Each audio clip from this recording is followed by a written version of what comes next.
Governments lie. Political parties lie. This is something we all know. But right-wing governments and political parties take lying to a whole new level. Let's take India for example.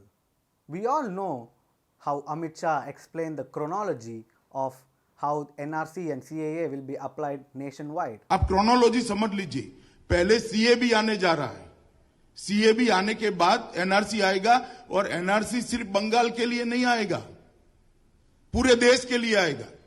But we all know that Narendra Modi completely contradicted him by saying there were no plans for a nationwide NRC.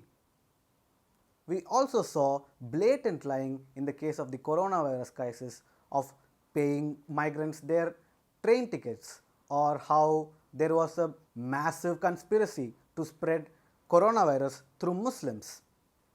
We saw flip-flopping and lying in the case of demonetization.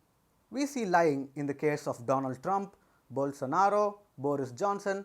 All right-wing governments have lied a lot compared to their previous counterparts. What is it with these right-wing governments and leaders that make them so immune to fact-checking? Let's think about it over a cup of coffee.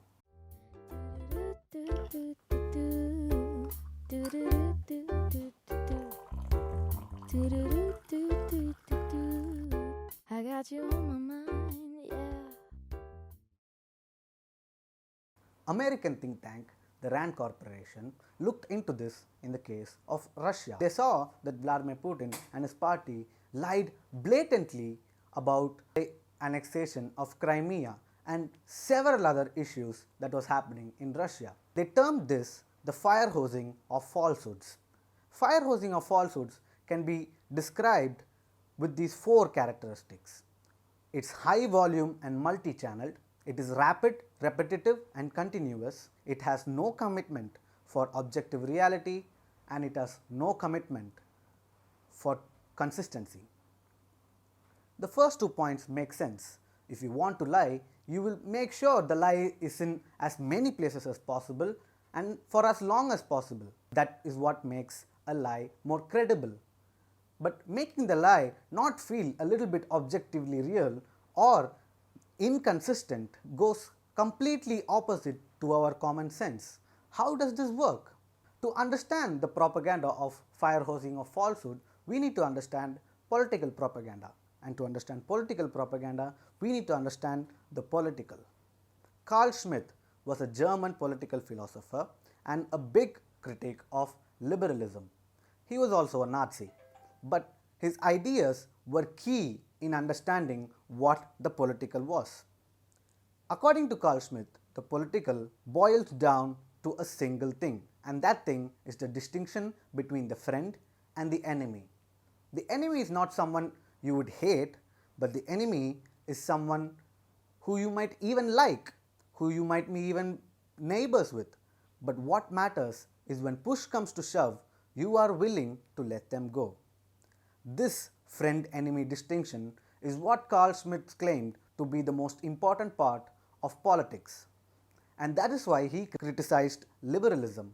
He thought liberalism had no clear distinction between the friend and the enemy, and as it is a system that runs in capitalism and with a slowly alienating population, a leader with a strong friend and enemy distinction will come along and take over liberalism. He was right, because that is what happened in Nazi Germany, and that is what happened in America with Donald Trump, in India with Narendra Modi. Propaganda is a tool to clearly establish this friend-enemy distinction. It is sort of an advertising for the friend-enemy distinction, you might say. But propaganda also serves as another tool, and it is a tool to establish power. George Orwell, in the novel 1984, imagined a completely totalitarian government and thought how propaganda would look like in such a place. The party that runs this complete totalitarian nightmare is called INGSOC, and their political slogan goes, "War is peace, freedom is slavery, ignorance is strength." This is called doublethink. Doublethink is when you show two completely contradictory terms and tell they are the same thing and that is the truth. The fact isn't to convince people that these two completely contradictory terms are the same thing or that it is the truth, but the whole point is to tell them that the truth does not even matter. You see this happening with the fire hose of falsehoods too. In case of America, you see that the governments, when they blatantly lie, they start labeling these things as alternative facts. They are clearly false, but they are telling you that objective reality does not matter. The whole point of fire hosing of falsehoods and doublethink is to strip truth and fact checking and objective reality of its power. The more places that you have completely false information that you cannot trust, you will stop trusting the places that you can actually trust. This you can see in a lot of places.